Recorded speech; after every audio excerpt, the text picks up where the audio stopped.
NTR trust Bhavan లో Telangana TDP నేత రేవంత్ రెడ్డి మాట్లాడుతున్నారు. లైవ్ చూద్దాం. యూనివర్సిటీ అనేది తెలంగాణలో 4 కోట్ల ప్రజలకు ప్రతీక. 31 జిల్లాలకు సంబంధించిన మారుమూల ప్రాంతాలైన తండాలు, గూడాలు, గ్రామాలు, పట్టణాలనే తేడా లేకుండా మొత్తం తెలంగాణ ప్రాంతానికి సంబంధించిన నలుమూలలకు సంబంధించిన వివిధ సామాజిక వర్గాలకు సంబంధించిన విద్యార్థులు ఉస్మానియా యూనివర్సిటీలో చదువుకోవడం జరుగుతుంది.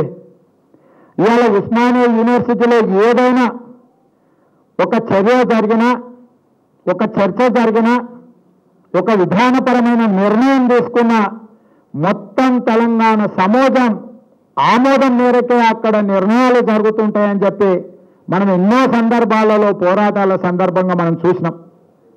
రాష్ట్రం మొత్తం ఉద్యమాలు చేసినా కూడా ఉస్మానియా యూనివర్సిటీలో తెలంగాణ ఉద్యమం ఉవ్వెత్తున లేచినప్పుడే తెలంగాణ రాష్ట్ర సాధనకు పునాదులు పడ్డాయి.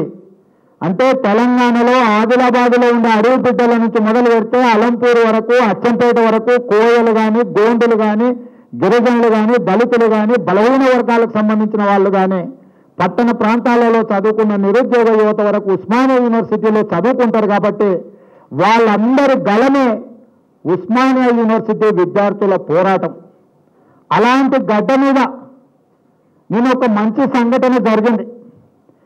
ఏంటయ్యా అంటే, ఏ ఉస్మానియా యూనివర్సిటీలో అయితే తెలంగాణ ఉద్యమాలు ఉవ్వెత్తున లేచిన సందర్భంగా కల్వకుంట్ల చంద్రశేఖరరావు గారికి గుడి కడతారు అని చెప్పి కేసీఆర్ గారు చెప్పుకున్నారో, అదే ఉస్మానియా యూనివర్సిటీలో అదే విద్యార్థులు తెలంగాణ రాష్ట్రం వచ్చిన 3 సంవత్సరాల లోపే కల్వకుంట్ల చంద్రశేఖరరావు గారికి టీఆర్ఎస్ పార్టీకి గోరి కడతామని చెప్పి నిన్న నినదించడం అంటే తెలంగాణ సమాజం మొత్తం టీఆర్ఎస్ పార్టీకి, కల్వకుంట్ల చంద్రశేఖరరావు గారికి తెలంగాణ సమాజం గోరి కట్టడానికి సిద్ధమైందన్న సంగతి నిన్న ఉస్మానియా యూనివర్సిటీ సంఘటన ద్వారా తెలంగాణ సమాజానికి ఒక సమాచారాన్ని చేరవేయడమైంది.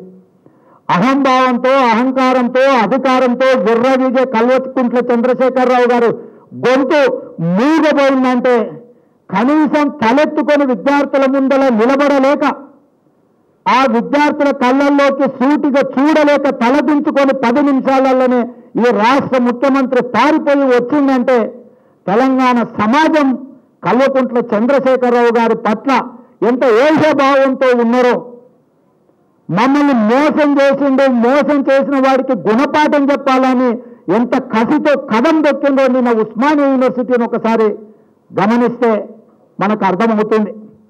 ఉస్మానియా యూనివర్సిటీలో జరిగిన 100 సంవత్సరాల చరిత్రను చర్చించుకోవడానికి వచ్చిన వీసీ కానీ, గవర్నర్ కానీ, ముఖ్యమంత్రి గారు కానీ పల్లెత్తు మాట మాట్లాడకపోవడము, కేవలం తూతూ మంత్రంగా రాష్ట్రపతి ప్రసంగాన్ని ముగించుకొని చెప్పా పెట్టకుండా అక్కడి నుంచి ఉడాయించాల్సిన పరిస్థితి వచ్చిందంటే తెలంగాణ సమాజం కల్వకుంట్ల చంద్రశేఖరరావు గారిని ఏ రకంగా చూస్తుందో ఈరోజు అర్థం చేసుకోవాల్సిన అవసరం ఉంది. కాబట్టి ఈనాడు తెలంగాణ సమాజానికి ప్రతీకలైన ఉస్మానియా విద్యార్థుల ముందు అమరవీరులు త్యాగాలు చేసి, ఒక శ్రీకాంతాచారి, ఒక యాదయ్య, ఒక ఈశాన్ రెడ్డి, ఒక కానిస్టేబుల్ కిష్టయ్య ఉస్మానియా విద్యార్థుల వీరోచిత పోరాటాలను, విప్లవ కణికలై ఆకాశానికి ఎగిరిన విద్యార్థుల త్యాగాలకు పునాదులైన ఉస్మానియా యూనివర్సిటీని, ఆ యూనివర్సిటీలో నిన్న విద్యార్థులు నిప్పు కణికలై చంద్రశేఖరరావు గారి పాలన మీద నిప్పులు జరిగిందంటే తెలంగాణ సమాజం, కల్వకుంట్ల చంద్రశేఖరరావు గారి కుటుంబం ఏ రకంగా తెలంగాణలో దోపిడీకి పాల్పడుతుందో ఈరోజు విద్యార్థులు అందరూ గుర్తించి చంద్రశేఖరరావు గారికి నిరసన తెలిపితే కనీసం విద్యార్థుల ముందల చెయ్యి ఊపడానికి కూడా ధైర్యం చేయలేదు.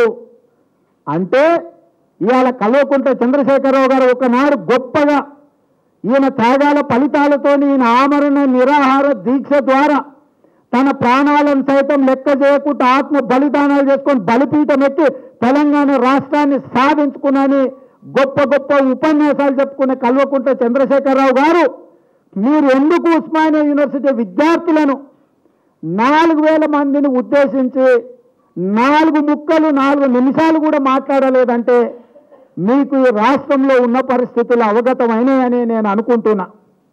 మీ అహంకారానికి, మీ అధికార దర్పానికి, మీ అవినీతి పాలనకు వ్యతిరేకంగా విద్యార్థులు ఈనాడు పోరాటం చేయడానికి కదం దొక్కుతున్నారంటే తెలంగాణ నలుమూలలకు సంబంధించిన విద్యార్థులే అక్కడ ఉస్మానియా యూనివర్సిటీలో ఉంటారు. వాళ్ళందరూ కూడా నీకు వ్యతిరేకంగా పోరాటం చేయడానికి సిద్ధమైనరు. చంద్రశేఖరరావు గారికి గుణపాఠం చెప్పడానికి నిన్న ఉస్మానియా సంఘటనే ప్రతీక. కాబట్టి ఇన్నాళ్ళు ఉద్యోగం నొక్కిండు, ఫీజు రియంబర్స్మెంట్ అడిగిన విద్యార్థుల గొంతు నొక్కిండు. బ్రేక్ తీసుకుందాం, స్టే ట్యూన్డ్.